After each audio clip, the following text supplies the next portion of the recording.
On our 5th wedding anniversary, Liang Chen held a wedding global livestream in Switzerland with the white moonlight, and as I watched the two smiling faces on the screen, I placed my hand on my belly and felt unusually calm. 3 days later, he returned home grinning. The butler looked troubled.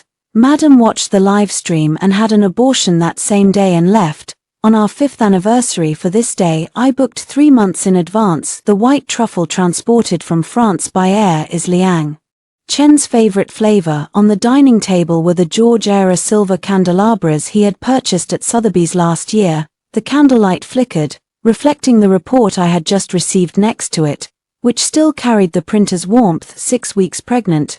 This was the surprise I prepared for him, or rather, after 5 years of him repeatedly hinting that he wanted an heir, I finally delivered a perfect score. Madam, the red wine in the decanter has been breathing for 40 minutes. The taste is about to sour. Aunt Liu stands at the door of the dining room, hands clasped in front of her apron, eyes a little evasive. Master hasn't replied yet. I glance at the wall clock, 8 o'clock in the evening, no need to wait.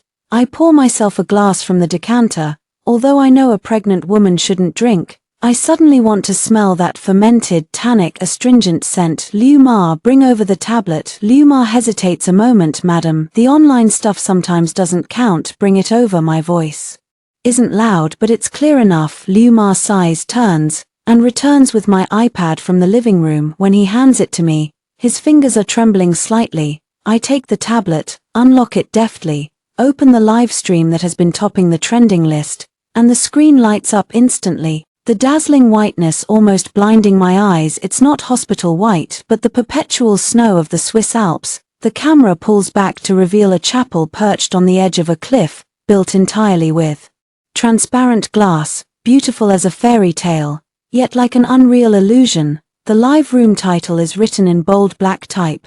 The century packed between the tech elite of Good Times and the renowned French artist Suman Alps at the peak.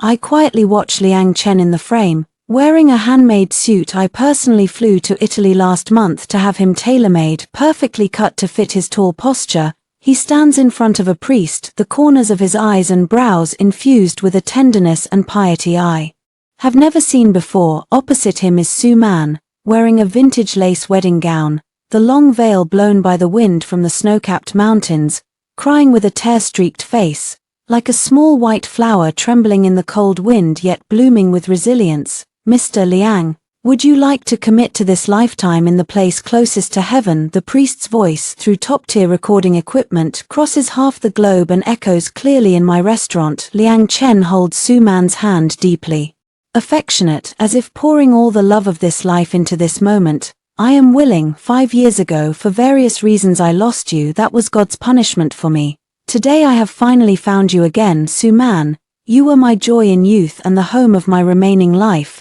In this sacred place, I want to tell the whole world that my wife is only you. What am I, sitting at home waiting for him to celebrate 5 years of marriage, pregnant with his child? What am I? Am I the stumbling block in those various reasons, or a high-status tool who, in these 5 years, fills the void, manages appearances, and even helps him discern Antique's authenticity? Aunt Liu stands by, tears almost falling from her eyes. This is truly a misfortune. How could a gentleman do this? He clearly took a wife with you. This counts as remarriage, doesn't it? Madam, don't look any further. Let's call the police. Call the police. I gently swayed the wine glass, watching the deep red liquid cling to the sides of the glass. Aunt Liu, Liu Ma, that kind of ceremony in Switzerland has no legal effect. It's just a performance. She is appealing to his investors, to his circle, and of course to me as well, demonstrating what true love without equal can do.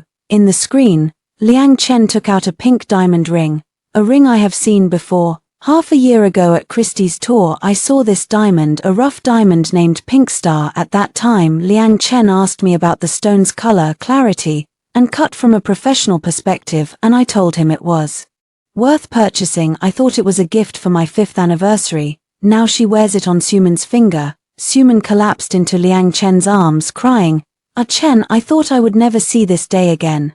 Do you know, even if you are married, even if the world says I am the third party, I don't care, because love itself has no order of arrival. The one who is not loved is the third party. I am not loved, so I am the third party." What a brilliant logic. I felt a wave of nausea not because of that line but because of a physiological revulsion. I set down the wine goblet and picked up the pregnancy report on the table, my fingers gently brushing over the words early pregnancy inside the womb. Madam, Lady Liu watched me cautiously.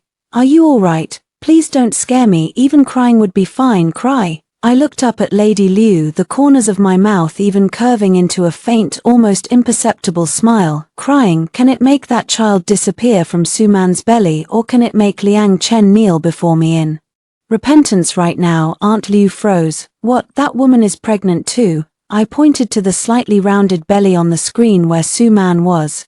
Although the wedding dress was cleverly designed to conceal the waist, as someone who has just found out she is pregnant, I instinctively sensed these changes in body shape. If it weren't for the child, would Liang Chen, an profit-first businessman, stage such a big live broadcast? He's paving the way for that illegitimate son and is also forcing me to step down. My voice was so calm that even I found it terrifying. I stood up and walked to the display cabinet beside the dining room, where hung a painting of Xu Beihong's horse, the most proudly collected piece of Liang Chen. It was the first time he took me to an auction. He told me at that time, Kai Ning, you are just like this horse, with backbone and spiritual essence. Only you can match my ambitions. I pulled a silver scalpel from my pocket, the tool I used to repair ancient books and clean porcelain seams. The blade is extremely thin, incredibly sharp, flashing a cold, chilling light. Aunt Liu shrieked in fear. Madam, what are you going to do? Don't get carried away. I am very clear-headed. I walked up to the painting, my wrist gave a slight shake. A sharp tearing sound snapped as the scalpel sliced precisely across the horse's neck, severing the elevated mural from the dock. The canvas rolled back, revealing the pale backing behind it. Mrs. Liu covered her mouth, her eyes widening in horror. This painting was worth 20 million, and it was destroyed like this. I did not stop. The second cut ripped through the horse's body, the third cut shattered the signature, until the painting became a pile of worthless rags. Only then did I put the knife away and reach into my pocket for my phone. On the screen, Liang Chen and Suman were kissing among a sea of ribbons. I clicked on the avatar labeled as Lawyer Gu, a divorce attorney notorious in the industry for his ruthlessness and also my senior from college. My fingers hammered on the keyboard without the slightest hesitation. Initiate scorched earth plan. After sending this message, I turned to look at Liu Ma, whose face was filled with fear. My tone was as gentle as if I were briefing her on tomorrow's breakfast. Liu Ma, pour out all the dishes on the table. Even feeding the dogs would be dirty. And just help me book Dr. Zhao at Hemo Hospital for the 10 o'clock surgery tomorrow. The fastest operating room. Liu Ma hadn't recovered from the shock of my reply yet. Stammering, my hand surgery. Are you ill? I picked up the pregnancy report on the table and in front of Liu Ma, tore it to pieces. Snowflake-like shreds floated onto the wreckage of the damaged masterpiece. Not a disease. I looked at the pitch-black night outside the window and whispered softly, it's just a piece of extra tissue growing inside my body that needed to be cut out. The next morning when Jiyu Yang sat across from me, the look on his face was more dramatic than seeing a ghost. He pushed his glasses up and pushed that thick stack of documents back to me, speaking in a low and tense voice. Are you sure you're crazy? This includes all your assets except for the old house your parents left you. For the past 5 years, Liang Chen has given you jewelry and real estate. And even all the lingerie you've been given by the company, you're offering all of it to donate. I'm holding a cup of warm water and my knuckles are turning slightly pale from the grip, and it must be an irrevocable donation. I've chosen the recipients, 3 women's rights protection foundations and 2 orphanages. Jiyu Yangshan took a deep breath, scrutinizing me as if to reawaken his understanding of me.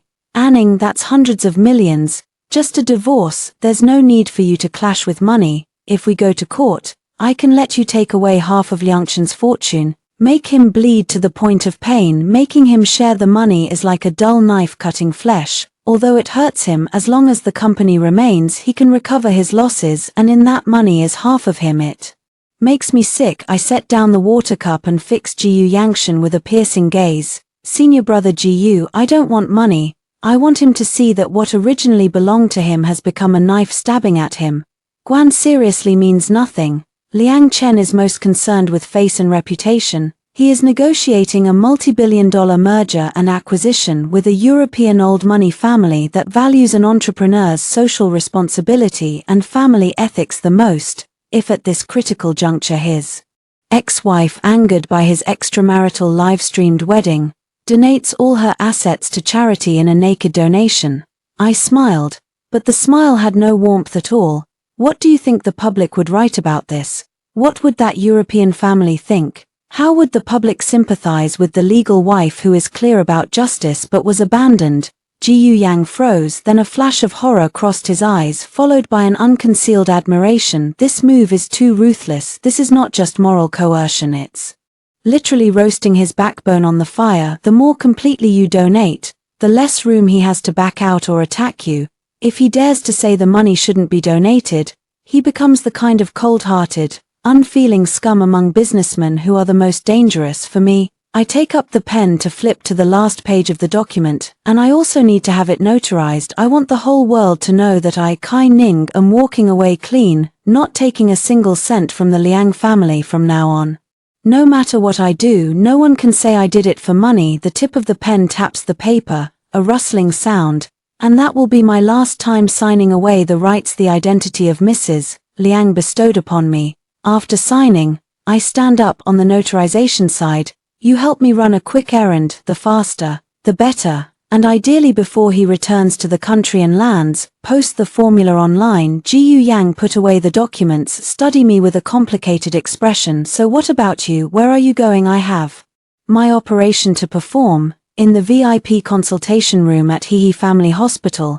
The smell of disinfectant made me feel dizzy. Dr. Zhao looked at the ultrasound sheet again and frowned, addressing me as Miss. The fetus is developing very well. It already has a heartbeat. Won't you seriously consider it again? After all, it's the first pregnancy, and I can see your physical condition isn't very good either. Undergoing an abortion at this time would harm the body, but harming the heart would be worse. I lay on the examination bed, staring at the pale, shadowless light on the ceiling. Doctor, I don't want a child who can remind me at any moment how stupid I was in the past.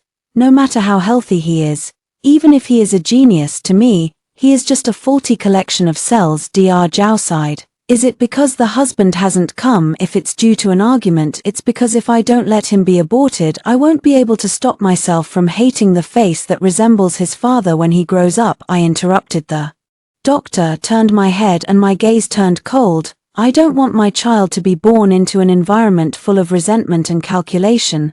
Rather than letting him resent me in the future, I'd rather send him away now. Dr. Zhao was silent for a long while and finally took off the stethoscope. Fine. Since you insist on not proceeding without a signed consent from a family member, I have no family member. I sat up, took from my bag the disclaimer and single status certificate I had prepared long ago, and I signed myself, taking responsibility if anything goes wrong. The surgical procedure was short and very cold. At the moment the anesthesia was being pushed into my vein, I seemed to see a vast, white snowy peak. The man who had once stood on that snow-capped summit and swore his love to me, the man who had held me in countless late nights and said, "And give me a daughter as good as you," gradually became blurry and shattered and finally turned into a pool of sludge. When I woke again there was a hollow, sinking ache in my lower abdomen. The nurse brought a cup of brown sugar water. Looking at my pale face, she hesitated as if about to speak. Is it handled? I asked. The nurse paused, then reacted. What did you ask? I asked a bit reluctantly, nodding. It's been taken care of. It's medical waste and has already been burned. Then I was relieved. I closed my eyes and a single tear finally slipped from the corner of my eye. Just one tear. This was my sole ritual to mourn the child I never met. At 3 in the afternoon, I dragged a small suitcase back to the villa.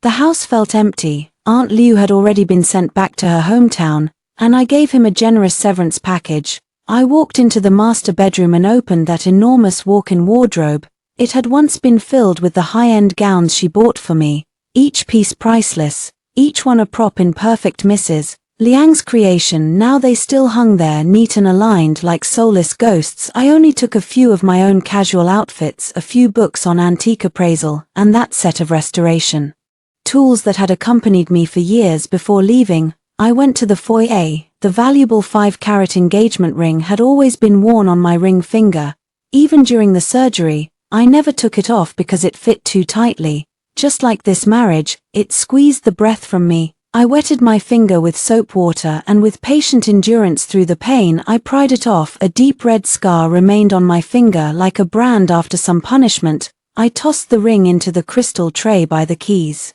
in the foyer and it went click, a crisp and musical sound. Beside it lay the pregnancy report I had long since torn up, and a spare key. I finally surveyed the 5-year residence in this gold cage space. Every floor tile, every light, every painting here was chosen by me and arranged with care. I had once believed this place was a home, now it seemed only a showroom of luxurious renovations used to display Liang Chen's success, and I was the only object in that showroom with self-awareness and a desire to escape. I pulled the suitcase and pushed open the heavy door. The day Liang Chen returned was a grey afternoon.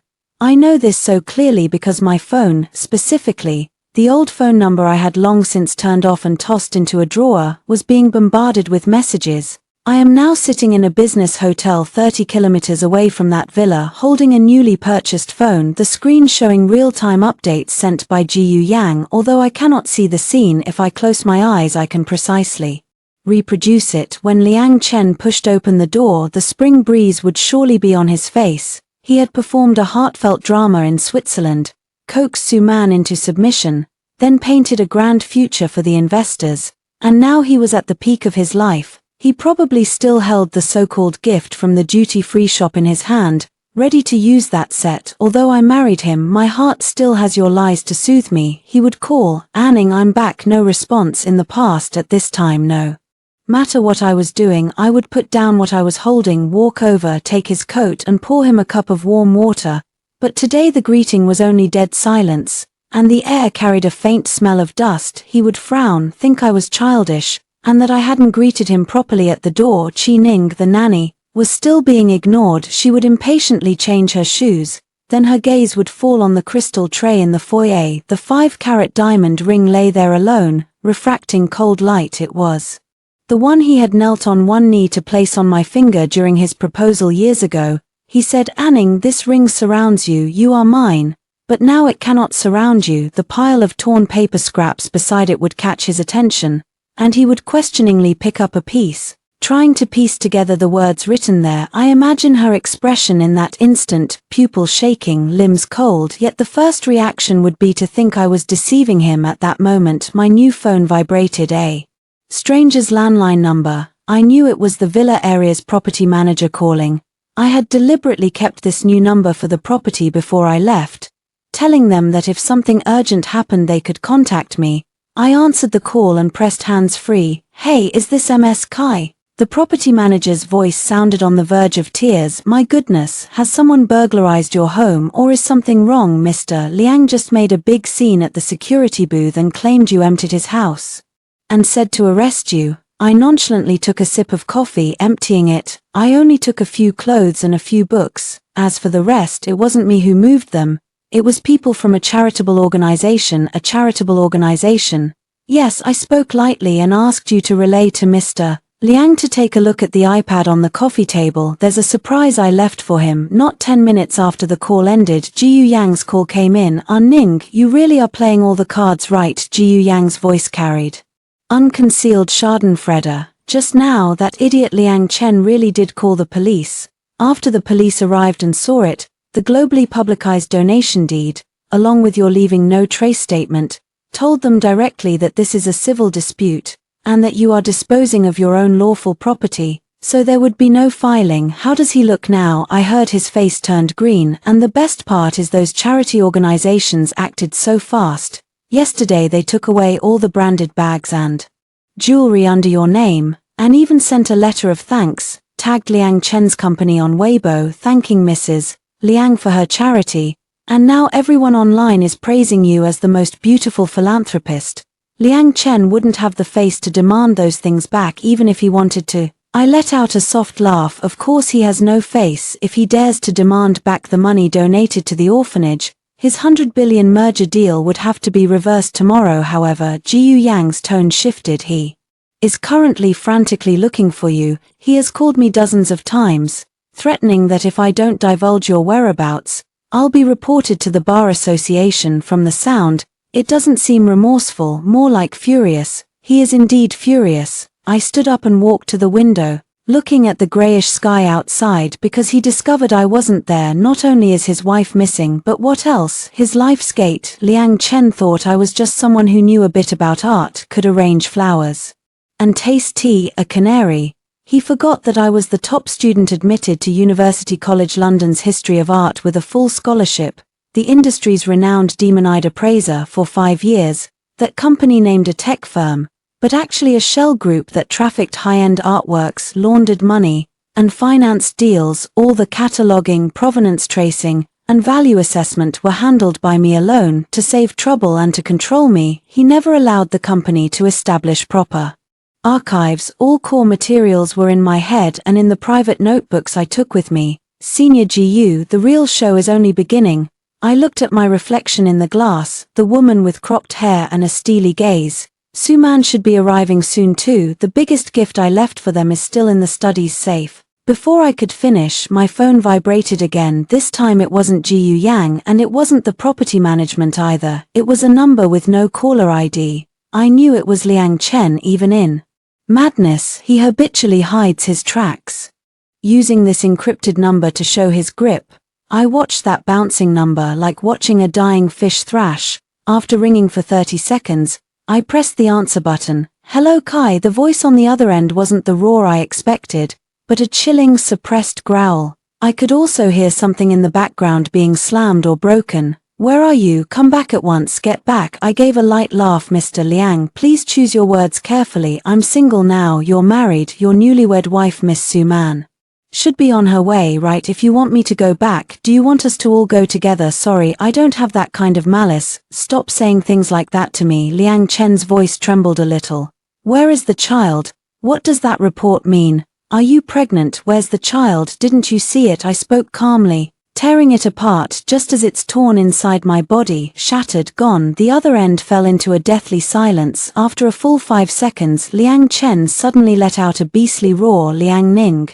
You madwoman, that is my seed. How dare you abort it without my consent? This is murder, murder. I coldly cut him off. Liang Chen, when you tell the whole world in Switzerland that Suman is your only true love, you've already murdered everything between us, including those children. If that child is born, what will you call him? Dad or a heartless man? Let him see you and Suman in love, then turn him into a joke. Don't get excited, Mr. Liang. More than the child, you should be more concerned about your study. I patiently said, is your Rembrandt self-portrait authentication certificate, which you were planning to mortgage to the European Consortium, still there? The other end of the line went quiet except for heavy breathing. Kai Ning, where did you take the documents? This time, his voice finally carried real fear. Those are not the company's documents, Lan Chen. I spoke each word slowly. That is the identification notes I have burned countless nights over for the past 5 years, consulted tens of thousands of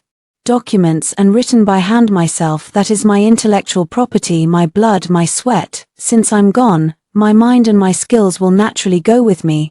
This is corporate espionage, stealing trade secrets. If you want to file a lawsuit, go ahead. I smiled, immensely triumphant. As long as you dare involve the police, as long as you dare let the public know that so-called tech company of yours is actually just a shell that relies on my wife cooking the books to resell artworks, you go ahead and sue. Kai Ning's and Li Chen's voices softened with a touch of pleading. Don't make trouble. I know you're angry. As long as you come back and bring the documents, we can discuss everything. Suman's thing is just a fling for the company's listing publicity. What I love is you. Annoying. Sigh. I watched the sudden rain outside the window, the rain washing the city's grime away. The word Liang Chen sounds so dirty coming from your mouth. I hung up, conveniently blocked him, pulled out the SM card and flushed it down the toilet. I pressed the flush button, and as the water swirled, the card vanished into the vortex. I turned and picked up the airline ticket on the table. The destination, London. The chaos over with Liang Chen is more intense and exciting than I imagined. This is what Jiu Yang told me in his safe house. In the last 3 hours before I fly to London, I must clean up the domestic mess thoroughly. Suman moved in. Jiu Yang handed me a cup of hot coffee, his eyes carrying a trace of mockery. With 5 Hermes suitcases like a victorious general returning in triumph, but he hadn't even been inside half an hour before he cried and ran out. Why, I raised an eyebrow because although the villa's furniture remained, the soft furnishings were all gone. Your paintings, carpets, curtains, ornaments, everything you bought had been cleared out. The whole house looked like a bare can't even one coat of paint newly scraped room with an echoes that could scare you. Jiyu Yang couldn't help laughing and Liang Chen was going mad. In the study at the time, papers scattered everywhere. Su Man went in to comfort him, but Liang Chen took it as an outlet and roared, "Get out!" I took a sip of coffee, the bitter taste spread on my tongue, yet it made me unusually awake. Samana is not the type to leave easily. I said calmly that she struggled to rise to power, and even if Liang Chen hits him, he'll cling and not go. He enjoys the vanity that comes with the title Mrs. Liang, and whether Liang Chen loves her or whether the family's residence is a shabby shack, he doesn't care that much. You're the one who sees through it. Jiyu Yang looked at me. But the trouble Liang Chen is facing now is not just domestic matters. You took away those appraisal materials, which means not only that he loses the core asset, but more importantly, the mortgage process for that Rembrandt is stuck. That painting had problems to begin with. I set down the cup, my eyes sharpening. When he bought it 5 years ago, I told him that the painting's origin was doubtful and might be a 19th century high-quality fake, but he was eager to package the assets and forced me to issue a syringe appraisal report. That was the only stain on my professional career. Jiyu Yang's expression changed. Then you took away the materials this time. I did it for self-preservation and to avoid leaving evidence behind. I stood up and walked to the window, the draft of the appraisal in my hand. If Liang Chen tries to take that painting to deceive Europeans and it's exposed, I will be the primary person responsible. Now that the data is gone, he won't be able to prove that the painting had my authoritative certification. If he dares to forge my signature, that would be fraud. But if that's the case, he definitely won't spare you, Jiyu Yang said with worry. Liang Chen has wide connections in the circle. He even hired a private detective to check your travel records and have him investigate. I sneered. My base in London is a circle he will never touch in this lifetime. My phone suddenly rang from an unfamiliar number, but the location showed Switzerland. A thought moved in my heart, and I answered the call. "Hello, is this Mrs. Kai Ning?" The deep, magnetically rich voice on the other end spoke in fluent London-accented English. "I am Yang Suji." The name Yang Suji exploded in my ears like thunder. The heir to Europe's most mysterious Chinese collection family, who controls art trust funds for several film and television dynasties. It is said that he possesses more original works than the Louvre's collection in the industry. His status is comparable to the Pope on a sacred throne. "Mr. Yang." I could not help straightening my back and switched to impeccable standard English. "It was an honor to receive your call. May I ask what is the matter?" I watched a very interesting live broadcast in Zurich, and Yang Sui-ji's voice carried a hint of playfulness. "Although I'm not interested in that cliché wedding." I noticed a painting in the background of the broadcast. My heartbeat skipped a beat at the background of the live stream. On the wall behind Mr. Liang Chen there hangs a painting claimed to be Monet's late-period water lilies, but I remember that the real work should be lying in my family's underground vault. Yang Sui-ji let out a light chuckle. "Sky, I heard you are Mr. Liang Chen's chief appraisal consultant. I'd like to ask you, how did you authenticate that painting?" Cold sweat suddenly poured down my back. That fool Liang Chen, to decorate the occasion, hung a counterfeit at the wedding venue, and it happened to be spotted by the experts as having a flaw. Mr. Yang, regarding that painting, I took a deep breath and my mind raced. "I am sorry to tell you that it is not a work I have authenticated. In fact, before that wedding, I had already resigned from all my positions and ended my marriage with Mr. Liang Chen." There was a few seconds of silence on the other end of the line. Yang Suji's voice carried a hint of interest. "So you mean you not only didn't bow to the corrupt mainstream, but you're also a fish that slipped through the net?" "No, I'm a gecko that's shedding its tail to survive," I answered without humility or arrogance. "Mr. Yang, if you're pursuing liability for infringement, please contact Liang Chen's lawyer directly. But I guess you called me not only for this clever reason." Yang Suji smiled. "Next Wednesday, Sotheby's London will hold a private, non-public viewing. There is a Song Dynasty RU Kill piece that I'm not quite sure about. I've heard Ms. Chen is renowned for her discriminating eye in ancient ceramics. I don't know if she would be interested in evaluating it. My eye, this is an invitation, but also a ticket to a new world. If I can get on the Yang Sui line, I will have the strongest shield to counter good time capital. It is my honor, Mr. Yang. I tighten my grip on the phone, but my appearance fee is very expensive. True discernment is priceless. After Yang finished speaking, she hung up. I put down my phone, turned to Jiyu Yang, and a long dormant, ambitious smile lifted the corners of my mouth. Senior brother Jiyu, book me the earliest flight. What am I going to London to do? To see a ghost? I tidied my collar, then borrowed Zhong Kuei's sword to cut down that unfaithful spirit. And at the other end of the city, Liang Chen stood in the empty study, the floor littered with mess. Su Man carefully carried a bowl of bird's nest in. Ah Chen, don't be angry, have a drink. Liang Chen spun around abruptly, eyes reddened, and knocked the bowl of bird's nest over. The sound of porcelain cracking echoed in the vacant villa. Get out, all of you, get out. He looked at the blank walls, where portraits Chining had picked for him once hung. Now only bare nails remained, like black gun muzzles, mocking his incompetence. He picked up his phone and dialed that private detective, gnashing his teeth as he said, with everything at stake, find Chining for me, even if he hides in hell. I will dig him out for me. London's rain is always fearfully lingering and cold. In Sotheby's No. 1 VIP room, the air is filled with the smell of old wood and expensive perfume. There is no noisy bidding, only a few well-dressed buyers with sharp eyes circling a long velvet-covered table.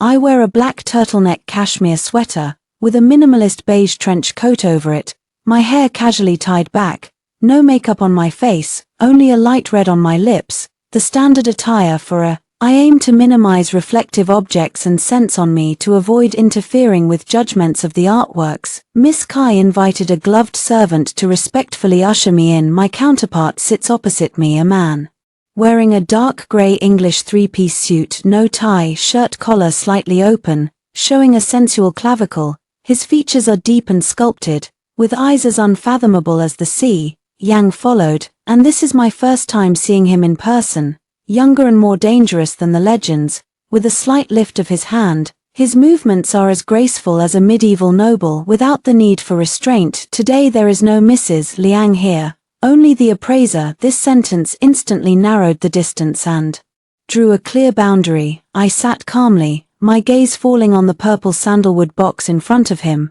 I've heard this is a Song Dynasty Northern RU Kilns Celadon Glaze chrysanthemum wash with a long inscription, a delicate finger tapping lightly on the table.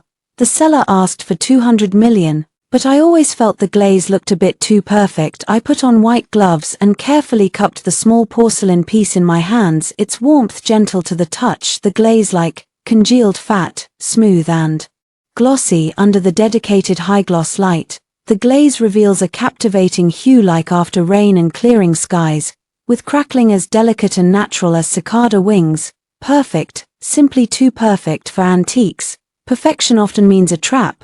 I pulled out a high-intensity flashlight, held it sideways close to the base and examined carefully. There were 5 tiny nail mark traces at the sole, the typical sesame nails of RU Kill. Mr. Yang felt something was off. I put down the flashlight, looked up at him, and instinctively Yang lifted the teacup and took a sip.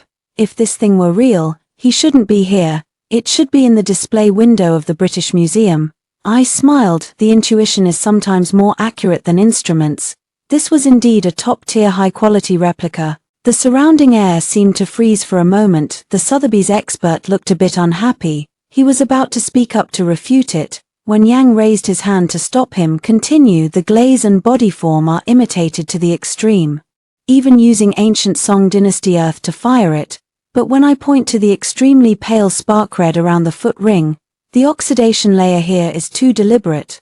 The spark red in Song Dynasty RU is formed naturally by iron elements in the body clay precipitating from within, from the inside out, but this piece has been dyed. I took out a very fine needle from the bag and gently nudged the edge of the weaving stitch marks. A tiny, extremely minuscule powder, almost invisible to the naked eye, fell away. This is residue from modern chemical glue. I lowered the needle, removed the gloves, and someone ground a Song Dynasty poetry shard into powder, mixing it with modern glue to repair this base. Although the repair is only 1 millimeter, it altered the nature of this object. It is not a complete Song Dynasty RU-ware but an assembled item patched together with high-tech means. The hall fell silent and the Sotheby's expert's forehead broke into cold sweat. They had used carbon-14, they had tried hot time measurements and nothing could detect it, yet I managed to pierce through with a single needle. Crack, crack, crack. Yang then slowly clapped, a hint of approval flashing in his eyes. Brilliant, it's indeed the ghost eye. He waved his hand, signaling to try removing the item. The national treasure that was priced at 200 million instantly became worthless. Miss Kai, you've saved me 200 million. Yang Sueji looks at me and in return I can help you solve a small trouble. At that moment someone snapped his fingers and a waiter walked over, holding a black envelope. This was the one that had been delivered to the front desk for you 10 minutes ago. I took the envelope, and without opening it, just by feeling the hard, sturdy texture of the card, I knew it was Liang Chen's unlimited black card. There is another note in the envelope, with Liang Chen's flamboyant handwriting. Come back, the password is your birthday. As long as you return whatever you want I'll give you. I feel a surge of disgust. What does she think I am, one of those antiques that can be bought with money? Or does she think that as long as I hand over the black card, I can forget the humiliation he caused me during the global livestream? It seems Mr. Liang still doesn't understand what value means. Yang Sui looked at me with a half smile, half frown, and asked if I needed him to help me deal with it. No need. I took a pair of scissors out of my bag. They were small scissors used for trimming drawing paper, sharp and delicate. I'll do it myself. I produced that black card that symbolized wealth and status, and without hesitation, with a decisive cut, the sound of the chip breaking echoed clearly in the quiet room. Then the second cut, the third, until the card was reduced to a pile of plastic scraps. I swept the fragments into the envelope, handed them to Yang Suji's assistant, asked him to mail them back and, by the way, deliver a message to Liang Chen. What message? The assistant asked me. I looked up, my gaze fixed on Yang Suji, but I knew this line was meant for the man far away. In the homeland, some things once broken are broken for good, and whether it's an antique or a heart, they cannot be repaired. Yang Suji's smile deepened at the corners of his mouth. He stood up and walked over to me, extending a hand. Miss Kai Ning, welcome to London. I think we will have a lot to talk about. I glanced at that long, powerful hand, a hand that holds countless treasures, and also a hand that could pull me out of the quagmire. I took his hand. I think so too, Mr. Yang. If antique appraisal is silent reasoning, then an auction is a war without gunfire. And Sotheby's London Impressionist and Modern Art Evening Sale is the premier battlefield in this war. I stood in the VIP box on the second floor, looking down at the auction hall below. The crystal chandelier's light refracted on countless jewels and on bald heads, and the air was thick with the smell of money burning. Here he comes. Yang Suji, standing beside me, whispered a sentence, his eyes fixed on the main entrance on the first floor. Even from so far away I could recognize Liang Chen at a glance. He wore a dark blue double-breasted suit, his tie impeccably knotted, moving with a decisive stride, carrying an aggressiveness that said he would not be denied. Su Man linked her arm with him, her high-fashion gown trailing behind her, almost drawing all eyes toward them. They looked like a newly crowned king and queen surveying their territory. He looked confident. Yang Sui swung the whiskey in his hand, hearing that for tonight's Monet he had drawn half of the company's working capital. He had to be confident. I coldly watched the scene downstairs. The due diligence for that European Manda case was about to begin, and he urgently needed a top-tier piece to prove the company's asset strength. Monet's Haystack series, a market-recognized hard asset. As soon as it was sold, its stock price would hit the daily limit tomorrow. But unfortunately, Yang turned his head and looked at me, a flash of slyness in his eyes. He had chosen the wrong opponent. The auctioneer stepped onto the stage and struck the gavel. The items up front were just warm-up. The real highlight was at the end, when the large screen displayed that colorful, mesmerizing haystack. The entire audience seemed to hold its breath for a moment. Starting bid £10 million, rising to 12 million. 15 million. Prices climbed step by step, paddles going up and down. Liang Chen had remained quietly on the sidelines until the price broke 30 million. When most buyers hesitated, he lifted his Paddle for the first time 35 million. His voice was not loud, but it carried a fierce determination to win. The room fell silent for a moment. Suman turned her head and smiled at him, a smile full of admiration and vanity. 38 million. Just then Yang followed suit, and at the operator's desk beside them a clerk raised a placard that was the childcare arranged by Yang Su, but Liang Chen didn't know. He looked up in that direction, his brows furrowing slightly. 40 million. Liang Chen raised the placard again and increased the bid by 2 million. 42 million. The clerk pressed on relentlessly, and Liang Chen's complexion began to harden. He hadn't expected a dark horse to emerge halfway through. The market value of this painting is around 45 million. Going higher with a premium would be too steep, but he cannot retreat. This is his life-saving straw. 45 million. Liang Chen gritted his teeth and shouted the number. Suman pulled at his sleeve, seeming to urge him to calm down, but he flung her hand away. The operator looked toward the direction of the second-floor private box, and Yang then made a pleading gesture to me. I picked up the phone on the table and connected to the operator's earpiece. 48 million. My voice passed through the earpiece to the downstairs, and the operator raised the sign again. Liang Chen suddenly stood up, his gaze sweeping across the second-floor box like a hawk. Although a one-way mirror blocked the view, I could almost feel the fury in his eyes. 50 million. He almost shouted it out. This price is already seriously overpriced. For a Monet that isn't a large piece, it's a sky-high price. I looked at the man downstairs with red eyes, a cold smile curling at the corners of my mouth. 52 million. I calmly announced the final number. Liang Chen's hand trembled. 52 million pounds, nearly 500 million renminbi in yuan. If it bought, his cash flow would be very tight, but without the pre-auction hype it would be a joke. He took a deep breath, lifted the paddle again. 55 million. The hall went into an uproar, everyone staring at him as if he were crazy. I hung up the phone and nodded at Yang Suiji. Ending the net, the operator put down the paddle, shook her head indicating a pass. 5,500 1,000 times. 55 million twice. 55 million. Make a deal. As the auction hammer fell with a heavy thud, Liang Chen slumped in his chair as if exhausted, then immediately assumed the pose of a winner, standing up to accept the surrounding congratulations. Suman also excitedly hugged her, as if at that moment they truly owned the whole world. Yang Suiji watched the downstairs celebration and couldn't help but smile with a blossom of happiness. A 500 million lesson. This tuition is a bit expensive. For Liang Chen, this is only the beginning. I turned and picked up my bag to go meet our winner. We blocked Liang Chen at the Weepy Tunnel exit. When he saw me and Yang walking out side by side, the smile on his face froze in an instant, as if a cheap mask had cracked open. Shening, his voice changed tone. Just now it was you bidding against me. It was me. I looked at him coldly. Congratulations to General Liang for acquiring the Monet original. 55 million. Truly a stroke of great generosity. Liang Chen kept glaring at me, the anger in his eyes nearly spurted out. Were you doing this on purpose, deliberately raising the price to trap me? General Liang is about to be wrongfully accused. Yang Suji smiled as he inserted himself into the scene. Miss Kai is merely acting on my behalf, very interested in that painting, but since General Liang likes it so much, we have no choice but to part with it reluctantly.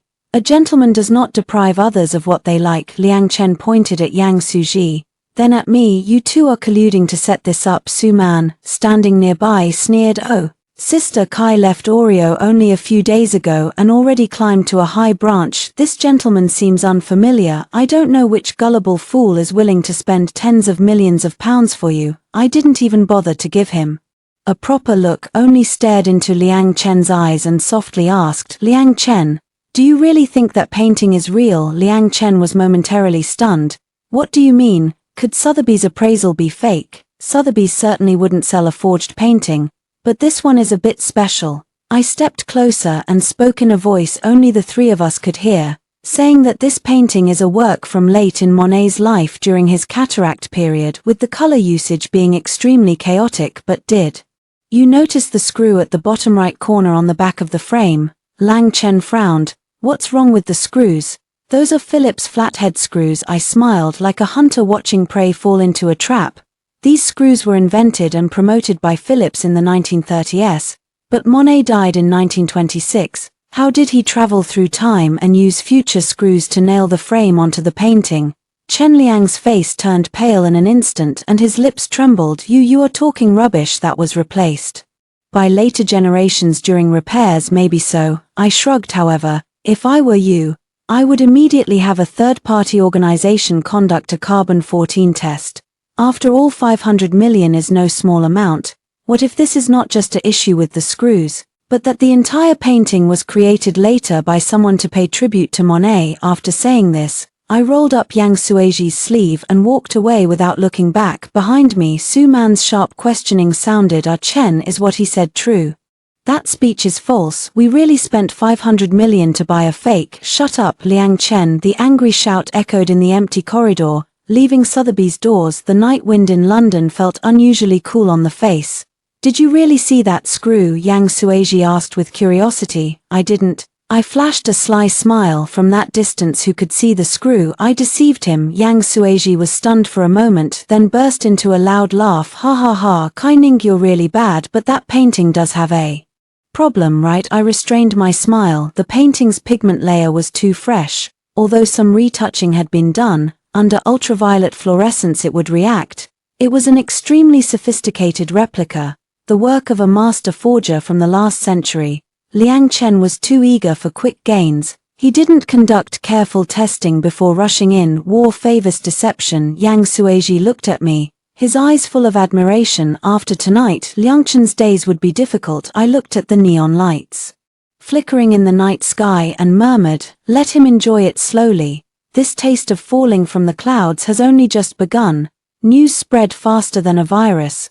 The morning after the auction ended, Europe's most authoritative art appraisal institution AL2 suddenly released an emergency statement. The statement pointed out that the dried grass painting Sotheby's sold last night, though it came with a complete provenance upon the latest technical testing, some pigments used contained chemical components that were only synthesized in the 1950s, which practically sentenced the painting to death. Although Sotheby's immediately announced a freeze on the transaction and started an internal investigation, this was still a catastrophe for Liang Chen, because after he bought the painting last night, to show off and to reassure investors, he issued a press release overnight boasting that he had acquired the pearl of the Impressionist crown and even posted a circle of friends with a picture. The caption was, that only the purest art deserves the purest love. Su Man's pure love has now become pure fake goods. I sit in the office in my Fei district at Yensue's seat, watching the headlines of domestic financial news. The tech darling splurges 500 million on counterfeits with questioned vision. The hundreds of million mergers may go awry, from global live weddings to exorbitant lies. How much is Liang Chen's true love actually worth? On the screen, the stock price curve of Liang Sui Company looks like a kite, with its string cut, plunging all the way down, green enough to make people panicky. This is getting lively. Yang followed by 2 cups of coffee. The representative of that European family contacted me this morning, asking for my view on this matter. Do you know what I said? How did you phrase it? I accepted the coffee and I said, a person who can't even tell real from fake in a drawing, how could they discern truth from falsehood in a business report? The integrity of someone like that should be questioned. Yang Sui sits opposite me, elegantly crossing one leg over the other. Then 10 minutes ago they formally notified Liang Chen to suspend negotiations and commence a second, more stringent due diligence. I chuckle softly. This is not just about money. Liang Chen cares most about her image in that circle, like a product placement with discerning taste. Now that layer has been peeled away. At that moment, my phone vibrated as expected. Liang Chen. In the past few days she has called me countless times, changed numbers again and again. I've refused to pick up, but this time I want to hear what else she has to say.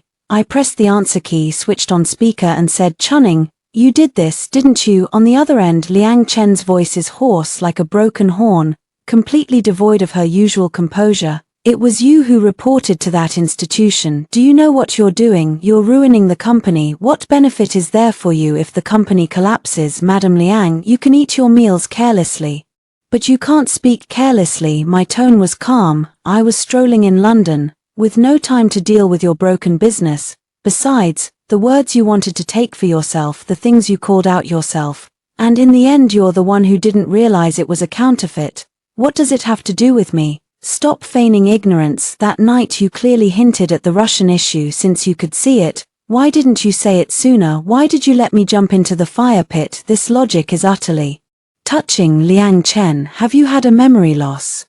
I asked coldly. We are already divorced. You are my ex-husband, my foe. What right do I have to save you money? Besides, I did remind you at the time to go for the test. It was your arrogance and vanity, insisting on showing off. Who's to blame? Liang Chen was choked silent, only heavy panting remained. Suddenly a commotion came from the other end of the phone, as if Su Man was crying and making a fuss. Chen, those investors want to seize my car, saying it's the company's asset. You'd better think of a solution, and all those people online are cursing me as a jinx, a shrew. You shut your mouth, move aside, Liang Chen roared, then gritted his teeth and said to the phone, Ding Ning, don't be too quick to gloat. You think you found Yang Sui's backing and can do whatever you want. Don't forget, you still have leverage in my hands. Oh, what leverage do I have? I raised an eyebrow. 5 years ago that Rembrandt, Liang Chen's voice turned ominous, that painting's appraisal certificate was signed by you. If my current company runs into trouble because of a funding shortage, the one pledged to the bank would be forcibly auctioned. Then once someone discovers there's a problem with that painting and the signing seal, you will be the primary person responsible, and you won't have it easy. My heart skipped a beat. Sure enough, a cornered dog would bite. Liang Chen, what are you planning to do? I tightened my grip on the phone. It's simple. You immediately return to the country, make a public statement that the Monet appraisal was a mistake on your part. Responsibility lies with you, not my vision. And you must cooperate with me to redo the valuation report of that Rembrandt. Help me defer the bank loan. Liang Chen's plot would be exposed. As long as you take the blame, I'll spare you. Otherwise we would fish or cut bait. Let me take the blame for you and save your reputation. I was furious and then laughed. Liang Chen, you're dreaming. Then you just wait to go to prison. Liang Chen hung up the phone and the room fell silent. Yang Suiji looked at me, brows slightly furrowed. Is that Rembrandt really that troublesome? That was his last ace. I drew a deep breath. 5 years ago, for land he urgently needed a large sum of money. He obtained a high-fidelity counterfeit Rembrandt self-portrait from the black market and forced me to sign a provenance authentication. At that time I was just pregnant. She used my child and my feelings to coerce me, and I softened. Speaking of which, I feel a twinge of regret. That was the biggest stain on my professional career and the stupidest compromise of my life. Where is that painting now? Yang Suiji asked. In the company vault, pledged to the bank as a core asset. Yang pondered for a moment, then stood up and walked to the window. If he really exposes this, you could face industry entry restrictions and even charges of fraud. A dead end. I know. I stood up and walked to his side. So I cannot let him lead the game first. I must disarm this bomb before he detonates it. How to disarm? I must prove it. Although the signature was mine, that painting was swapped. A cold gleam flashed in my eyes. I would make him understand that playing with truth and falsehood comes with a price. Liang Chen's counterattack came faster and was dirtier than I expected. The next day, a flood of negative information about me suddenly appeared on several major domestic social media and art forums. Genius appraiser or con artist, exposing the dark history of Kai Ning's rise to power. Chen Liang's wife was exposed for falsifying her academic credentials and repeatedly issuing fake appraisal certificates to make money. Liang Chen's counterattack came faster and dirtier than I imagined. The next day, on several major domestic social media platforms and art forums, a flood of scandals about me suddenly surfaced. Whether he is a genius appraiser or a con artist woman, exposing the dark history of Kai Ning's rise. Mrs. Chen Liang was exposed for academic fraud, having issued fake appraisal certificates multiple times to embezzle money. A confidant reveals that Kai Ning maliciously framed her ex-husband, insisting on a sky-high breakup fee. By plotting, these articles are written vividly, even accompanied by photos I took while working in a bar during college, implying that my private life is in chaos. The online mob in the comment sections, ramp up the tempo, portrays me as a calculating, money-hungry, ruthless villainess. Worse, some European galleries that originally intended to collaborate with me after seeing these negative headlines sent emails expressing they would delay cooperation.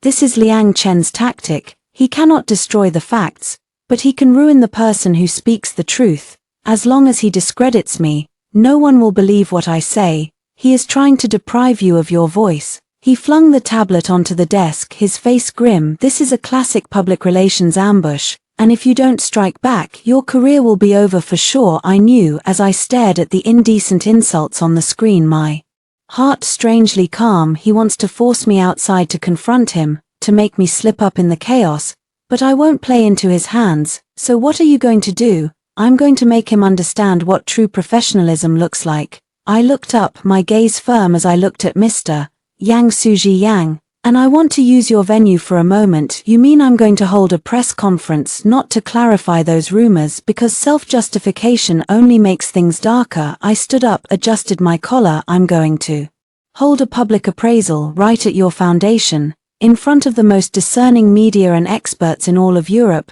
Yang Suji looked at me, a hint of astonishment flashing in his eyes. Then it turned to admiration. You intend to let your strength speak? Yes, rumors end with the wise, but in the art world, rumors end with the genuine work. A self-assured curve rose at the corner of my mouth. As long as I can prove that my vision is world-class, the dirty water poured on me will become evidence of my exceptional capability. For 3 days at the London headquarters of the Yang Sui Family Foundation, a small appreciation event called The Lost Treasure is underway. Although nominally small, the invitees are all heavyweights: the director of the British Museum, the chief curator of the Tate, the top appraisers at several major auction houses, and reporters from BBC and several top financial media outlets. Of course, this is also Yang Sui's showmanship. I stand under the spotlight in a sharply tailored white suit that feels like a battle armor, making me look flawless. Ladies and gentlemen, today's gathering is to showcase 3 treasures that the Yang family has just repurchased from a private collector. After a brief opening as host by Yang Sui, the stage is handed directly to me. Up next, my chief appraiser, Ms. Kai Ning, will provide a detailed interpretation. When the title chief appraisal consultant was uttered from Yang Sui's mouth, a murmur rose from the audience. Those who had seen the dark material were watching me with scrutinizing, even skeptical eyes. I paid no heed to the gazes and walked straight to the first artifact. It was a somewhat tattered sketch manuscript. The painting bore no signature, no date, and even the paper looked yellowed and moldy. I wore gloves and gently pointed to the lines of the figure's hands. At first glance, it appeared to be an ordinary 16th century apprentice's writing, but I opened the nearby projector and enlarged the details. Look at the shading here, the left hand to right down hatch method, and the precision of the muscular anatomy. There is only one person in the world who could do this. I paused, my gaze sweeping the room. Da Vinci. The audience burst into an uproar. Da Vinci, impossible. This painting has circulated on the market for decades and has long been considered a replica. An elderly expert questioned it. That was when I once produced infrared scan images. Through infrared reflection imaging, we could clearly see that beneath the surface carbon layer there was another extremely shallow graphite underlayer. And on this underlayer there was a line of notes written in reverse, a mirrored handwriting unique to Da Vinci. When that line of Italian text written backwards appeared clearly on the big screen, the room fell silent. Irrefutable proof. Next, I precisely identified 2 more artifacts, each yielding compelling evidence with rigorous logic and unique perspectives, fully demonstrating top-tier professional standards. In the end, the director of the British Museum stood up and led the applause. Brilliant. Practically textbook-level authentication. Ms. Kai, your vision is astonishing. Thunderous applause. Those doubtful looks turned into admiration. And those rumors about my educational qualifications being fake, right now they collapse on their own. After the press conference, Hu Yang came to my side, handed me a glass of champagne, congratulated me. You've won. Not completely yet. I took the champagne, looking at the news just popped up on my phone. The Yi family stands firmly with Kai Ning. Da Vinci manuscript reveals a London genius appraiser who deserves the praise. This report is like a loud slap, hitting Liang Chen hard in the face. Liang Chen is definitely smashing things right now. I smiled and said, it's not just smashing things. Yang waved the phone. My intelligence network tells me she can't sit still anymore. He bought a ticket tonight to fly to London. What is he here for? To ask for your life? Yang Sueji's expression grew serious. His domestic funding chain has already broken. Banks are beginning to press for debts. His only lifeline is to force you back to fill that Rembrandt hole. This time he might take extreme measures. I tightened the wine glass, knuckles whitening. Then let him come. I turned to look at the pitch-black night outside the window. Some debts are meant to be settled face to face. When Liang Chen appeared in front of me, I hardly recognized him. The once ambitious, impeccably groomed tech magnate now had a stubble-covered face, hollowed eye sockets, a crumpled windbreaker that looked like he hadn't changed for days. She blocked the underground parking exit of the Disillusionment Foundation building, stopping my car like a fugitive. Yang Sueji sat in the driver's seat, about to call for a bodyguard, but I pressed his hand to stop him and told him to get in. I calmly said that making a scene here would be photographed by paparazzi. It would be a scandal for him and trouble for me. Yang Sueji hesitated for a moment, unlocked the car door. The Good Times opened the car door and with a scent of smoke and cold air, he climbed into the back seat. He stared at me fixedly, his eyes dark and menacing like a venomous snake. Kai Ning, you really have a knack for this, she grit her teeth and said. A single press conference had ruined the cyber army I spent millions to buy. And now the whole internet is praising you as a model of independent woman, stepping on me to rise. You must be proud, right, Liang Chen? If you're here just to say these useless words, please get off. I didn't even turn my head. Looking at him in the rearview mirror, I have a date. Dating whom? With him. Good Times pointed at the validation, then sneered coldly. Mr. Yang, you were also deceived by this woman's appearance. Right, do you know what he is capable of doing for money? 5 years ago, to help me pay off gambling debts, he personally forged that Romberg identification document. Is this the genius appraiser you all have in your eyes? Yang Sueji's hand on the steering wheel tightened slightly, but he didn't speak. He only gave me a reassuring glance through the rearview mirror.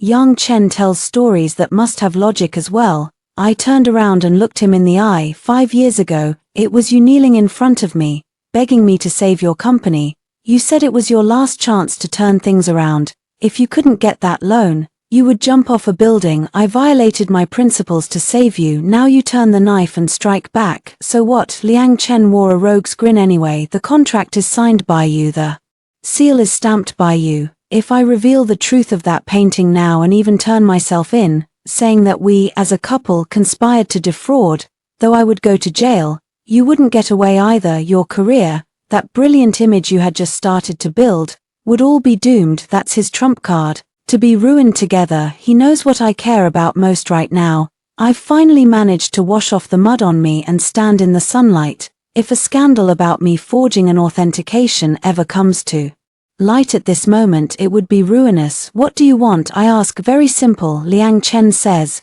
pulling a document from his clothes.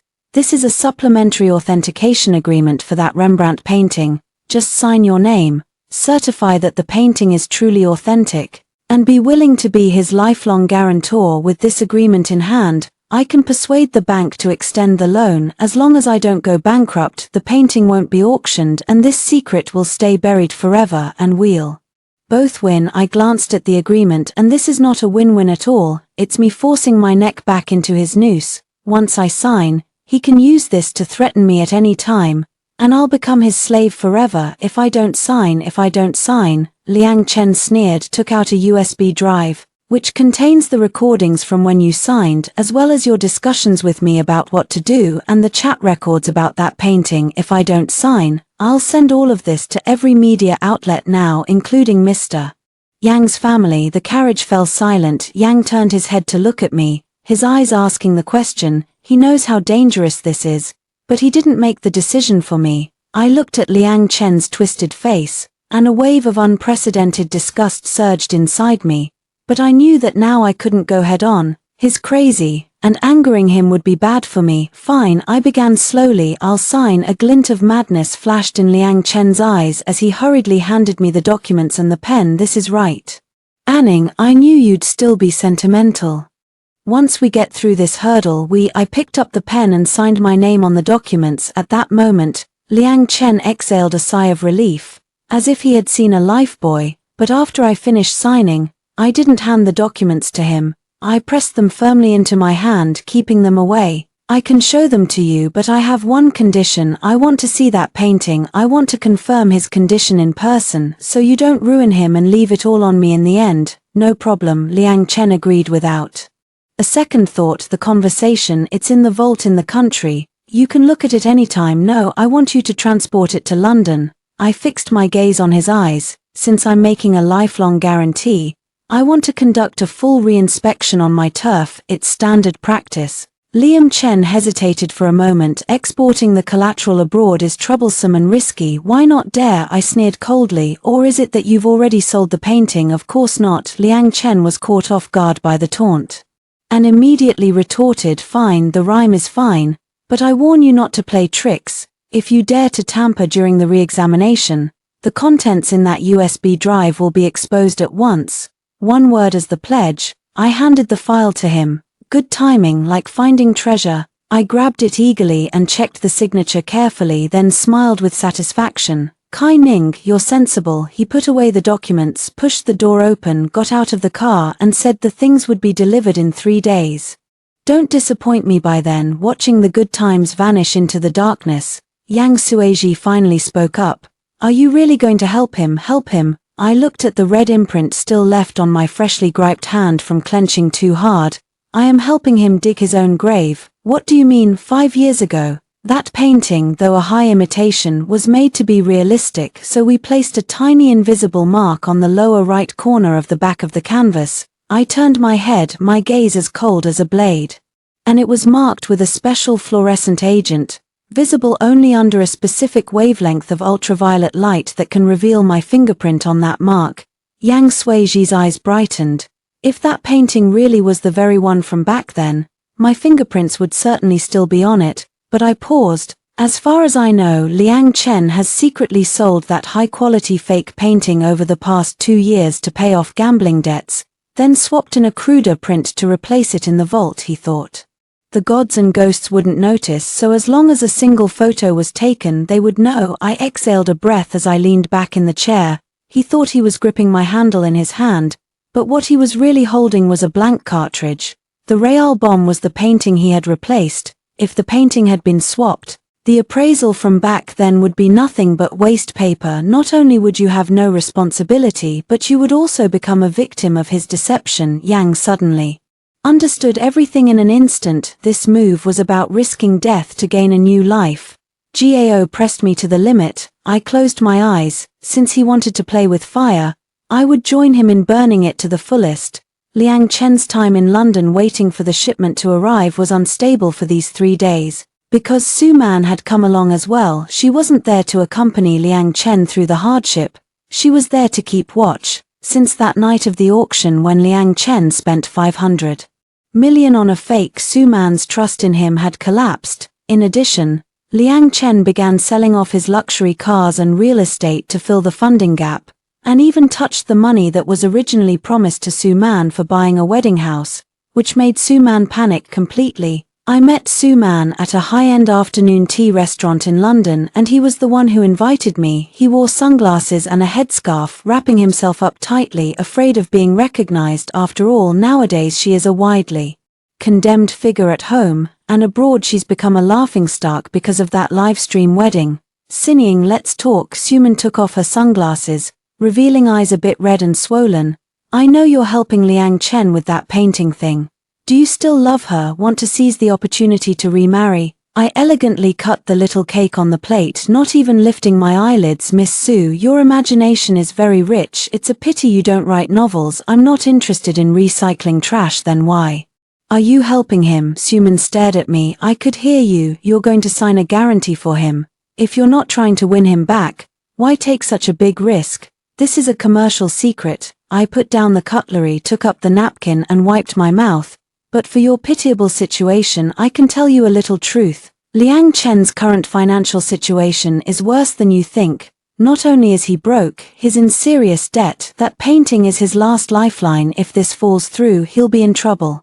Su Man's face instantly turned deathly pale. What do you mean by in trouble? Do you mean prison? Fraudulently obtaining bank loans with an especially large amount? Wouldn't that be 10 years? I smiled at her. Miss Su, You are the legal wife he proclaimed to the world during the livestream wedding. If he goes in as joint debt of a couple, guess how much debt you'd have to bear? No, this isn't possible. Sun Man stood up excitedly, knocking over the teacup on the table. That's his company. What does it have to do with me? Although we held a wedding, we haven't obtained the marriage certificate domestically. Not yet married. I pretended to be surprised. That's great. But as far as I know, Liang Chen recently transferred several properties and some of his shares to you to move assets. That was his pre-incident maneuver. It would be deemed malicious asset relocation. Then not only would the houses be reclaimed, but he could also be implicated for concealing and disguising proceeds of crime. Of course I made that up to scare him, but for the legally illiterate and greedy Sun Man, it's scarier than a ghost story. Suman sat slumped in the chair, shaking. What should I do then? Kai Ning, please help me. It was my fault before. I shouldn't have stolen your husband, but he deceived me too. He said he and you were in a marriage of convenience, that you were a wooden person. I was the one he fooled. Watching this woman who once swaggered on live broadcasts, now dripping like a drowned rat and begging me, I feel no pleasure, only sorrow. I can't help you, only you can help yourself. I stand up, looking down on him. Suman, you think you've won. You stole a man, but you don't know this man is an endless void. You think that was true love, but in reality it was just a tool he used to dress up his image. Now that the facade is gone, you, the ornament, have become a burden. What do you want to say? I want to say, while the boat hasn't sunk completely yet, jump now. I pull out a business card from my bag. It's Jiu Yang's card. He's my lawyer. Although he's my friend, he is also the best divorce and debt lawyer in the industry. If you want to protect the little private money you have left, you'd better consult him about how to sever ties. Sun Man trembled as he took the business card, as if grabbing the last straw. Why help me? He looked up, his eyes complex. Not that I'm helping you, I'm helping myself, Ailey said, because I want to see the day when Liang Chen is betrayed by those closest to him, and you are the person closest to him. The knife you thrust will hurt more than anyone else's. After speaking, I picked up my bag and turned to leave. As I reached the door, I glanced back at Suman. She was staring intently at the business card, her eyes devoid of fear, replaced by a resolute ruthlessness. It was the look of someone prepared to devour others for survival. Very well, the seeds of infighting had been sown. While Liang Chen was frantically trying to salvage the painting, his own backyard was already on fire. Back in the car, Yang Sueji handed me a bottle of water. How did the meeting go? Better than expected, he said. I took a sip. Greedy people are easily manipulated. To protect herself, Suman would definitely take a bite out of Liang Chen. What about the message? Has it arrived? I asked. Yang Sueji glanced at his watch. It was already in Sotheby's underground vault. Opening and inspection at 10 a.m. tomorrow. Good. I looked out at the gloomy sky, a cold smile playing on my lips. Tomorrow would be the day the mystery was revealed, and also the day Liang Chen, the magician, botched his act. Sotheby's underground vault is touted as one of the safest places in the world. The walls are 1/2 meter thick reinforced concrete. The doors are made of nuclear blast-proof alloy steel, and the air is kept at a constant temperature and humidity. Even the number of dust particles is strictly controlled. No lichen escape detection here except for money and art. At 10:00 a.m. sharp, Yang and I arrived on time. Liang Chen was already waiting there, accompanied by 2 trusted men he had brought from China and the head of the security team specifically tasked with escorting the paintings. A flicker of nervousness crossed Liang Chen's eyes when he saw me, but it was quickly masked by feigned composure. He pointed to the huge wooden crate in the center of the room, saying, "The painting depicts Kai Ning. I hope you remember our agreement." Of course. I stepped forward, put on white gloves, and opened the crate. The security personnel skillfully removed the seals and screws from the wooden crate and moved aside layers of shock-absorbing foam. As the final protective paper was peeled away, the self-portrait of Rembrandt wearing a beret was revealed. His deep, melancholic gaze seemed to have traversed centuries, silently observing this group of greedy people. This painting was once a nightmare in my career. 5 years ago, when Liang Chen brought it home, it was still a half-finished high-quality forgery. To get it approved by the bank, he forced me to use ancient painting restoration techniques to age it, even forging several collectors' seals of declining European noble families on the back of the canvas. That night, I cried as I smeared on the canvas. feeling that I was not only destroying it, but also destroying my conscience. Now it's back, so what? Liang Chen asked a bit anxiously. No problem, right? I didn't say a word. I just picked up the magnifying glass and leaned close to the canvas. The light hit the surface and those fine cracks and the sense of pigment buildup looked so perfect. Even the old oil painting's characteristic musty atmosphere was convincingly forged. I have to say, the forger's craftsmanship is truly superb, but some things cannot be faked. I tried to blink and turned off the room's main light, then turned on the ultraviolet light. The blue-violet glow instantly enveloped the entire painting. Under the ultraviolet, the oil layers, which seemed uniform, exhibited different fluorescence responses, the most obvious feature of repair traces. What is this? Liang Chen saw several mottled fluorescences on the canvas and panicked a little. Is the painting ruined? Are these repair marks? I calmly said that no old saying spanning hundreds of years could be perfectly intact. These repair traces are, instead, proof of its orderly transmission. If there were no fluorescence at all, then it would be something newly painted. Liang Chen breathed a sigh of relief. Good, that's good, but I shifted my tone, slowly moving the ultraviolet lamp toward the back bottom right corner of the painting, the place where I was forced to press down. The invisible fingerprint back then. If this painting was still the one from 5 years ago, a faint fluorescent fingerprint would appear there, and all attention would focus on that 1.1 second, 2 seconds, 3 seconds. There the canvas would be pitch dark, nothing at all, and the air would seem to freeze. Liang Chen's Adam's apple bobbed up and down and beads of sweat appeared on his forehead. What's going on? He forced himself to ask. Should there be something here? I turned off the ultraviolet lamp and the room was lit again. I took off my gloves and looked at Liang Chen, my eyes carrying a hint of ridicule. Liang Chen, have you forgotten something? Zamething 5 years ago to ensure the painting's absolute flawlessness, when we aged it, we deliberately placed a seal-like mark at this position using Han Lin's invisible ink. I lied. I didn't say it was my fingerprint, but invented a seal mark because fingerprints are invulnerable to replication, while a seal mark can be confused by his stupid brain. The fiery seal printed on the Good Morning stupefied Huahu, desperately trying to recall. Is there? I don't remember. It's okay if you don't remember. There's a record in the archives. I take out a photocopy from my bag, which of course I also forged. It's the draft of the identification report I remembered at the time. Look, it's written very clearly here. On the bottom right of the back is a hidden family crest stamped with a seal, used as the case note for authenticity verification.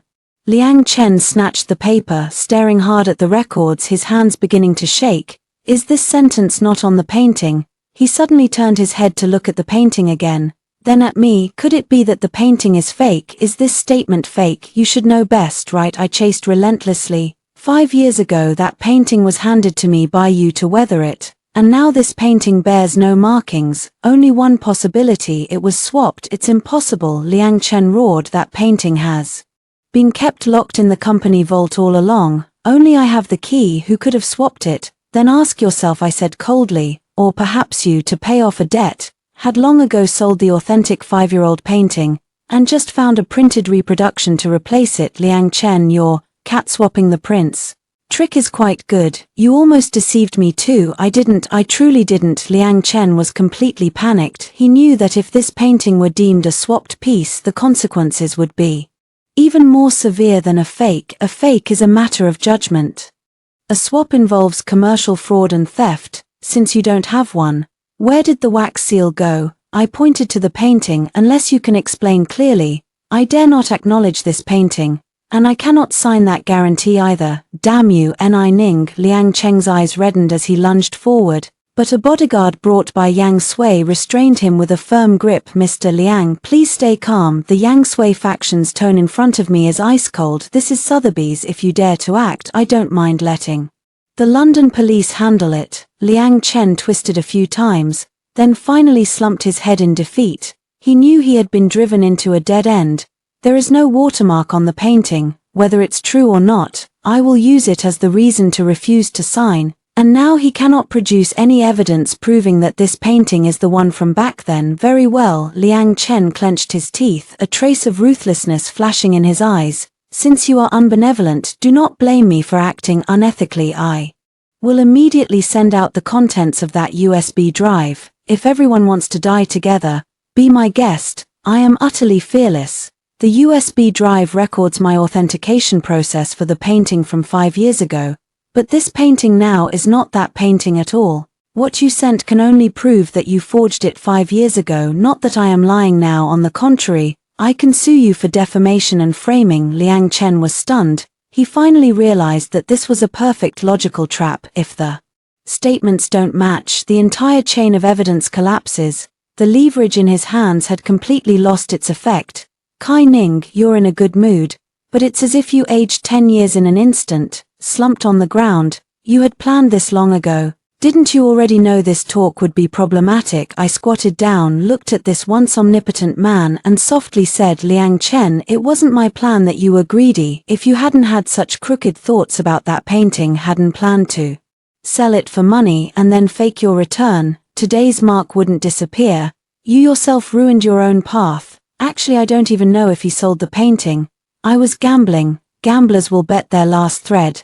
Someone like Liang Chen would never guard a valuable painting without cashing it in. It seems I won the bet. Liang Chen's face turned ashen. He couldn't utter a single word. Walking out of the treasury door, Yang Suiji looked at me with a smile in his eyes. Actually, there was never any wax seal, right? Of course not. I blinked. The back then was my fingerprint, but I didn't mention it just now because if I said fingerprint, he might demand a fingerprint test, which would still be risky. I mentioned a wax seal, and he was uneasy, not daring to probe further, only thinking that he must have misremembered at the time or that he had really been swapped. Jing Xia Yang gave a thumbs up. You exploited his fear and memory bias to create non-existent evidence, completely breaking down his psychological defenses. That's having a ghost in the heart, and every tree and bush seems like a threat. Liang Chen did not give up, like a person drowning who clings to the last straw. Even if it is a poisonous snake, although the guarantee letter was not signed, he still grit his teeth and pressed forward with the merger and acquisitions case. He tried to bypass the appraisal stage and directly use the company letter as a guarantee to salvage his reputation. He rented out the top-floor restaurant of the famous Shattered building in London for a business dinner titled East-West Art Dialogue, inviting all investors and media who were still on the fence. It was a high-stakes gamble. If he could persuade even one patron tonight, he could turn his fortunes around. Yang and I also received the invitation, of course. This was Liang Chen's deliberate attempt to prove his innocence and also to leverage Yang Suiji's name to boost the event. He thought we wouldn't attend, but he was mistaken. We not only would go but would also deliver him a substantial gift. At 8 o'clock in the evening, the top floor of the Fragment building was brilliantly lit, and the dazzling night view of London lay beyond the floor-to-ceiling windows. Liang Chen wore a brand-new tuxedo, carried champagne, weaving through the crowd with that characteristic phony, self-confident smile on his face. Su Man did not appear. I heard she had already consulted a divorce lawyer and was planning to run away. Seeing Yun Suji and me walking into the banquet hall hand in hand, Liang Chen's smile stiffened for a moment before he rushed forward. Mr. Yang, Miss Kai, welcome. He put on a magnanimous act, but his voice was a little tight.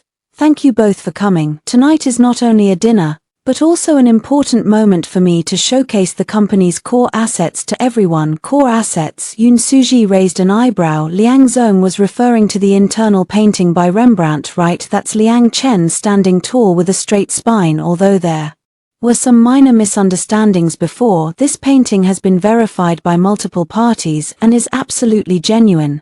Tonight I've specially brought it to so that everyone can it up close. After he finished speaking, he clapped his hands. The curtain in the center of the banquet hall slowly opened, and the self-portrait wearing a beret was placed in a bulletproof glass cabinet, glinting under the spotlight. A murmur of awe rose from the crowd. I have to admit, the painting's visual impact is indeed strong. Liang Chen walked onto the stage, picked up the microphone and began his meticulously prepared speech. This painting is not only a treasure of art but also a symbol of our company's strength. It bears witness to history and will bear witness to our future. He spoke at length, piling up art terms he had memorized from Baidu Baike, making the lay audience nod in agreement. I stood in the corner, holding a glass of soda, watching the clownish performance on stage, counting down in my heart. 1908. Just as Liang Chen reached the climax of his speech, ready to announce the reboot of the merger, the banquet hall's large screen suddenly went dark. Then the image flickered and a video appeared. In the video I wore a white coat, standing in front of the painting, not the present one, but the one from 5 years ago in the shabby basement of Liang Chen's company. At that time my hair was long and my eyes were full of helplessness and fear. Liang Chen's voice came from off-screen and Ning, hurry and age the wax seal a bit more and the signature must look genuine. If the bank sees it as fake, we're ruined. In the video, I was crying while using a special tool to fake a seal on the back of the canvas.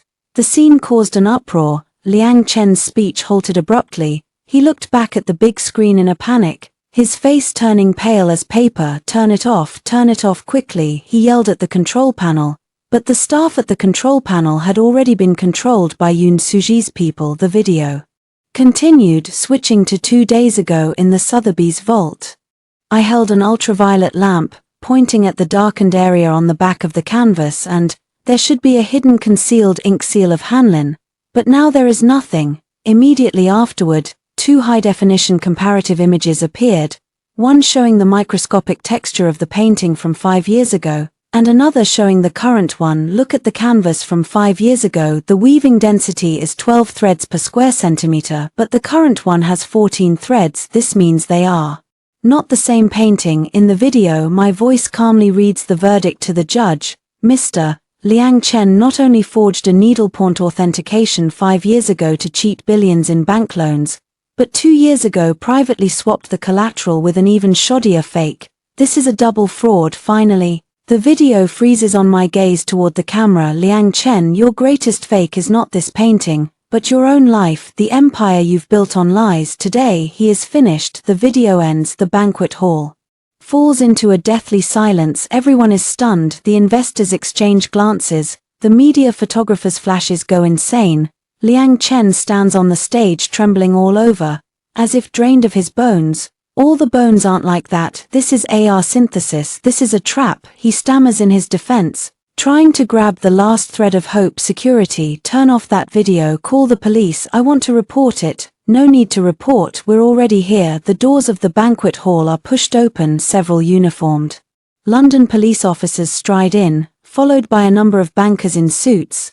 The lead officer steps up to Liang Chen, displaying his credentials. Mr. Liang Chen, we have received reports from multiple banks and investment institutions accusing you of large-scale commercial fraud, forgery of financial instruments and money laundering. Please come with us to assist with the investigation. Liang Chen looks at the silver handcuffs and finally collapses. He rushes down from the stage, trying to escape through a side door, but is floor held by security personnel who had been waiting there. Let me go, I'm the victim. That woman deceived me. Liang Chen lies on the ground, utterly humiliated. His expensive tuxedo is smeared with dust. Shening, you will not die a natural death. I'm your husband. How could you treat me like this? I slowly walk up to him, looking down on him. Liang Chen, 5 years ago when you forced me to fake, did you ever think about me being your wife, when you humiliated me live on Swiss television? During your wedding, did you ever think about me being your wife? I crouch down and whisper in her ear, you're right, you are the victim. You are the victim of your own greed and stupidity. Liang Chen raises his head, despair and hatred filling his eyes. Take him away. The officer waves a hand. Liang Chen is dragged out like a dead dog. The crowd in the banquet hall begins to disperse, each person avoiding this former nouveau riche as if fleeing a plague. Yang Sui comes over to me, hands me a tissue. Clean your hands, you just touched something dirty. I take the tissue, wipe, and there is no dust on my fingers. Is it over? I asked. For him it was over. Yang Sui looked out the window. But for you, this is only the beginning. Liang Chen's downfall happened faster than an avalanche. That video was not only played at the banquet but was also simultaneously sent by Yang to major global financial media and regulatory agencies. Overnight, Liang Chen's company was seized, all assets were frozen, and his stock was suspended from trading and faced delisting. Because of the huge sums involved and the transnational fraud, Liang Chen's extradition to China for trial was a foregone conclusion. At the moment he was taken away, another collapse was unfolding. Su Man fled. After learning of Liang Chen's arrest, She packed all her valuables overnight and attempted to fly to Southeast Asia but was stopped by customs at the airport because she was a nominal associate of Liang Chen and had multiple large sums of unexplained funds transferred into her name. She was on a surveillance list. It said that she cried and made a scene at the airport, claiming she had been scammed and that the money was compensation for her emotional distress, but no one believed her. I have to thank the business card I gave her that day. Jiu Yang later told me that, to protect herself, Su Man proactively contacted the police and revealed all the details she knew about Liang Chen's asset transfers and bribery. Hoping to obtain leniency, he cleaned himself up clean and tidy and threw all the blame onto Liang Chen. This act of righteous contempt for kin became the final stone that crushed Liang Chen. A week later, I received a strange call from Liang Chen's lawyer. Ms. Kai, Mr. Liang would like to see you. The lawyer's voice was tired. He said there are some secrets about that Rembrandt that only you know, and if you don't go, he will in court lash out, dragging in your past involvement in the fraud. Although the evidence is insufficient, it could still disgust you. I sneered. Even at this point they still try to threaten me. I told him I am not cheap. I refused decisively. As for the insults, let him bite me to his heart's content. There is alibi evidence, and there is evidence of coercion. And now public opinion is on my side. No one would believe a fraudster's words. Ms. Kai, Mr. Yang also said that the lawyer hesitated for a moment, and that he regretted it. He asked whether things would have been different if we hadn't gone to Switzerland. If that day at home when she celebrated your anniversary for you, would everything be different? I paused for a second and said no. If I looked out the window, even without Switzerland, there would still be other rotten roots that won't bear good fruit.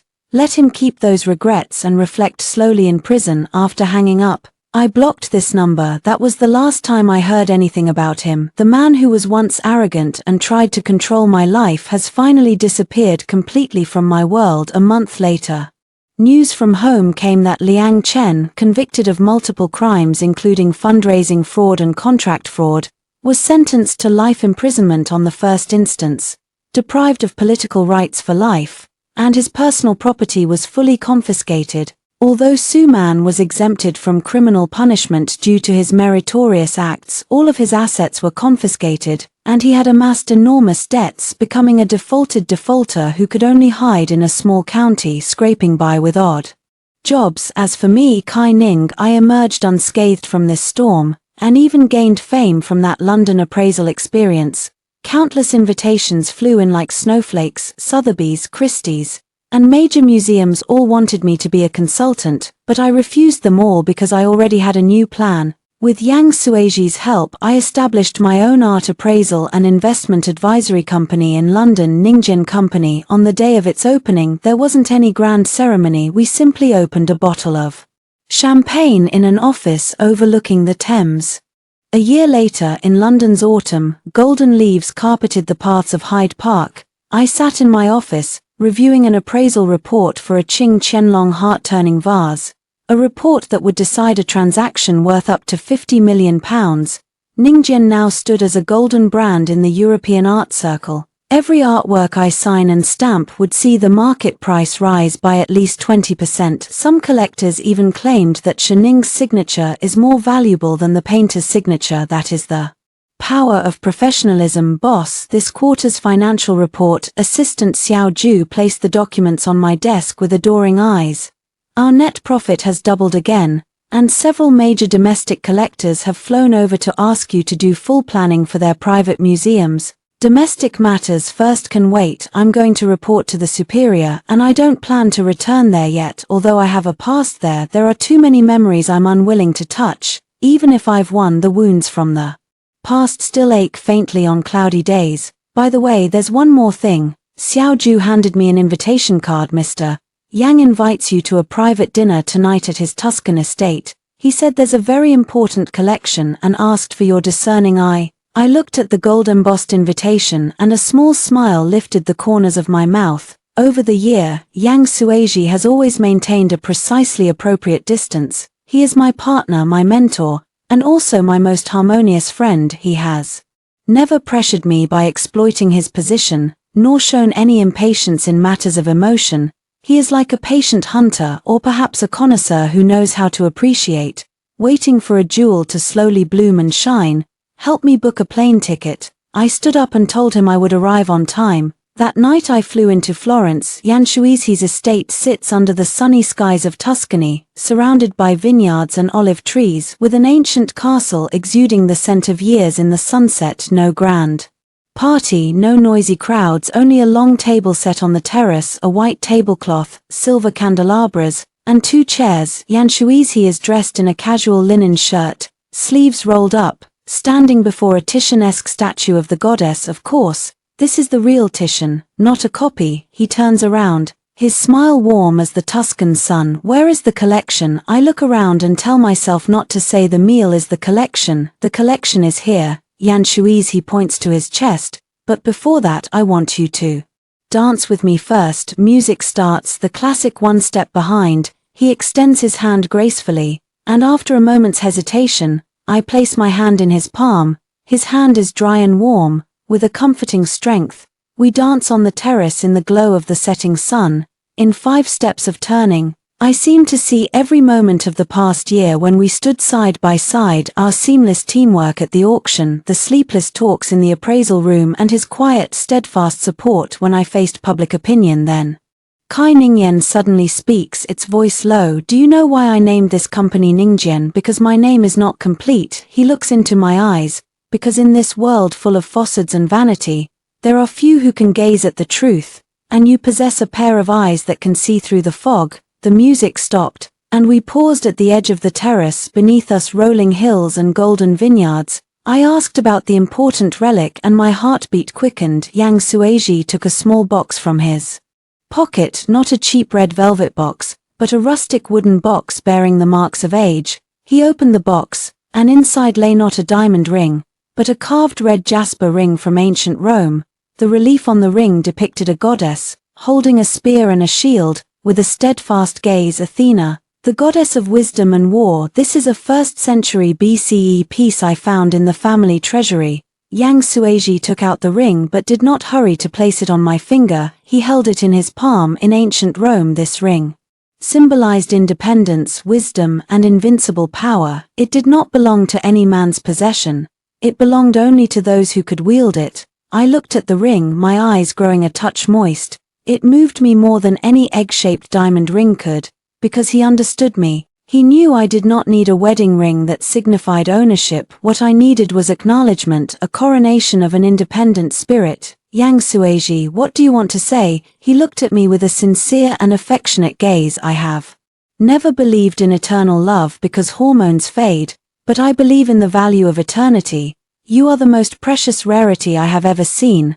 I want to join forces with you, not to collect you, but to share with you all the truths and falsehoods, the beauties and ugliness of this life. Is this a marriage proposal? I smiled, but tears welled up. No, this is a business partnership invitation. Yang smiled as well. Lifetime partner of Life Limited Company, sharing risks and rewards. Are you willing to sign this contract? I extend my right hand. The ring finger that used to bear red marks from the wedding ring is now smooth as ever. Then I should read the contract terms. I pretend to be modest. There is only one clause. You will always be yourself. Yang gently takes my hand and slowly pushes the Athena ring into the base of my finger. Just the right size. The sunset's afterglow passes through the carnelian, refracting a blood-red light, hard and brilliant, indelible. Deal, I say. Sunlight pours over us. I turn to look into the distance, as if I see the version of myself once trembling in the storm, now smiling and waving goodbye to me.